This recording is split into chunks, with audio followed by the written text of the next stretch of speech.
adalah gembalaku, takkan kekurangan aku. Ia membaringkan aku di padang berumput hijau. Saudaraku terkasih, selamat pagi. Salam jumpa lagi dalam Sabda Siap Saji Selasa 8 Maret 2022, hari biasa pekan pertama Prapaskah. Marilah kita berdoa dalam nama Bapa, Putra, dan Roh Kudus. Allah Bapa Maha Mulia, Engkau menghendaki agar kerajaan-Mu hari ini hadir di tengah-tengah kami. Mampukanlah kami membangun pertobatan dan melaksanakan sabda-Mu dalam perbuatan kami, agar damai sejahtera-Mu sungguh terwujud di dunia dengan pengantaraan Tuhan kami Yesus Kristus Putra-Mu, yang hidup dan berkuasa bersama Dikau dan bersatuan Roh Kudus Allah sepanjang segala masa. Amin. Tuhan bersamamu dan bersama rohmu. Inilah Injil Yesus Kristus menurut Matius. Dimuliakanlah Tuhan. Matius bab 6 ayat 7 sampai dengan 15. Dalam khotbah di bukit, Yesus berkata kepada murid-muridnya, "Dalam doamu janganlah kamu bertele-tele seperti kebiasaan orang yang tidak mengenal Allah. Mereka menyangka bahwa karena banyaknya kata-kata doa mereka dikabulkan. Jadi janganlah kamu seperti mereka, karena Bapamu mengetahui apa yang kamu perlukan seperti kamu minta padanya. Karena itu berdoalah begini, Bapa kami yang di surga, dikuduskanlah nama-Mu, datanglah kerajaan-Mu, jadilah kehendak-Mu di bumi seperti di surga. Berilah kami pada hari ini makanan kami yang secukupnya, dan ampunilah kami atas kesalahan kami, seperti kami juga mengampuni orang yang bersalah kepada kami. Dan janganlah membawa kami ke dalam pencobaan, tetapi bebaskanlah kami daripada yang jahat. Amin.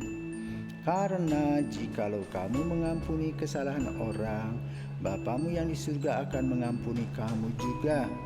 Tetapi jikalau kamu tidak mengampuni orang, Bapamu juga tidak akan mengampuni kesalahanmu." Demikianlah sabda Tuhan. Terpujilah Kristus. Doa adalah ekspresi iman, ekspresi relasi manusia dengan Tuhan. Maka motivasi doa harus terurai. Doa bukan berarti ingin dipuji, tetapi doa harus memberi makna dalam kehidupan kita. Karena itu Yesus mengajarkan kepada kita doa Bapa kami, yang isinya tentang Bapa di surga. Kekuatannya bagaimana, relasinya dengan kita bagaimana, lalu bagaimana kita menerjemahkan cinta kasih-Nya kepada sesama. Juga yang berat dalam doa Bapa kami adalah kita harus belajar mengampuni. Kenapa? Karena tidak ada manusia pun yang sempurna di bumi ini. Selalu ada saja hal-hal yang berkaitan dengan hal-hal yang kurang bijak, yang menyebabkan orang lain sakit hati. Maka lalu belajar memaafkan, belajar melepaskan, merupakan bagian dari kehidupan seorang Kristiani. Dan itu menjadi satu wujud doa Bapa kami, bahwa kita diberikan oleh Tuhan rezeki secukupnya. Dengan cara apa? Berdoa dan berkarya. Namun dengan rezeki yang ada pun kita harus berbagi kepada orang lain. Dalam relasi dengan orang lain itu ada hal-hal yang kurang beres, maka kita harus memaafkan satu sama lain dan mulai kembali hidup yang baru. Maka doa bukanlah sebuah basa-basi yang harus diputar sedemikian indah, tapi seperti tong kosong berbunyi nyaring. Doa adalah ekspresi iman tadi. Doa adalah relasi secara pribadi dengan Tuhan yang uraikan tentang situasi kita.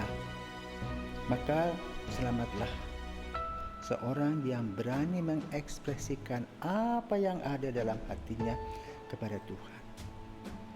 Maka dianjurkan kalau kita mau berdoa secara pribadi, duduk sendiri, ngobrol dengan Tuhan secara pribadi sehingga relasi kita menjadi lebih intens. Bukan untuk didengar orang, bukan untuk dikagumi oleh orang, kata-kata dan kalimat yang mengalir dalam diri kita itu.